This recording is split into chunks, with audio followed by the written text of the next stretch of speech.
Tuachane na siasa, tuangazie masuala mengine. Ni kwamba usimamizi wa kiwanda cha sukari cha Nzoia katika kaunti ya Bungoma umetangaza kukifunga kwa muda kiwanda hicho mwakani, kukipa nafasi ya kufanyiwa ukarabati ambao hujafanyika katika kipindi cha zaidi ya miaka 5 iliyopita. Hii ni baada ya kupokea mgao wa shilingi milioni 500 kutoka kwa serikali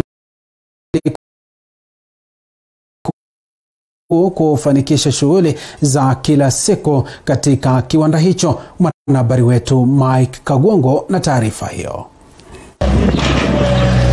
Katika kaunti ya Bungoma, ukulima wa miwa ndio kitega uchumi pekee ambacho huwafaa wakazi, wakiwa na matumaini ya kuwasomesha wanao pasi na tashwishi.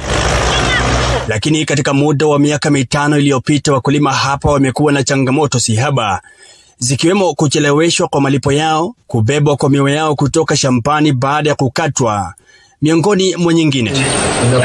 Changamoto hizi hata hivyo zimechangiwa na mapato duni ya kiwanda cha Nzoia, ikizingatiwa kuwa kinasaga tani 16 za miwa ili kutoa tani 1 pekee ya sukari, swala ambalo lingefanikishwa na usagaji wa tani 10 za miwa iwapo kingekuwa katika hali mufti. We are supposed to be milling 10 tons of cane to produce 1 ton of sugar, but now we are hovering around 16 tons of cane to 17 tons of cane for 1 ton of sugar. That is very expensive. So after maintenance, I'm sure that we will mill more efficiently. Kwa mujibu wa mkurugenzi mkuu Crispin Ogoto, kiwanda cha Nzoia kitafungwa rasmi mapema mwaka ujao ili kuwapa wahandisi husika nafasi mwafaka ya kukifanyia ukarabati. We are planning to close for maintenance in the first quarter of 2022 so that we can overhaul the factory. We can do the repairs, and then when we reopen, then the factory can more or less mill efficiently. Katika siku za hivi karibuni, wakulima wameandamana kulalamikia malimbikizi ya malipo yao yaliyosababisha kusimamishwa kazi kwa mkurugenzi Michael Makoha.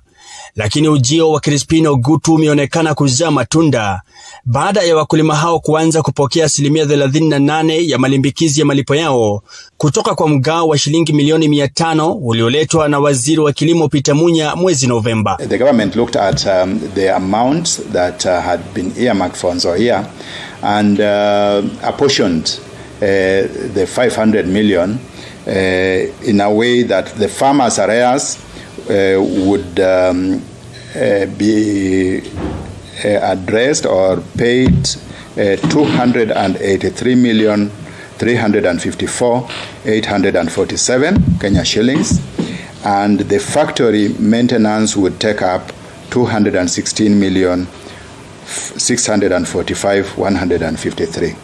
So that totals to 500 million.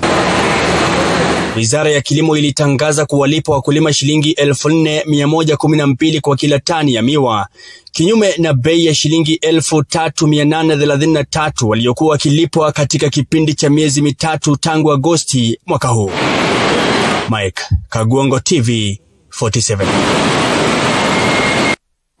Na mtazamaji, tukiachana na taarifa yake Mike Kagwongo kutoka pale Bungoma, nataka tuelekee katika kaunti ya Kitui ambapo shughuli ya kuitambua miili ya watu walioaga kwenye mkasa wa basi eneo la Mwingi, kaunti ya Kitui, inaendelea katika makafani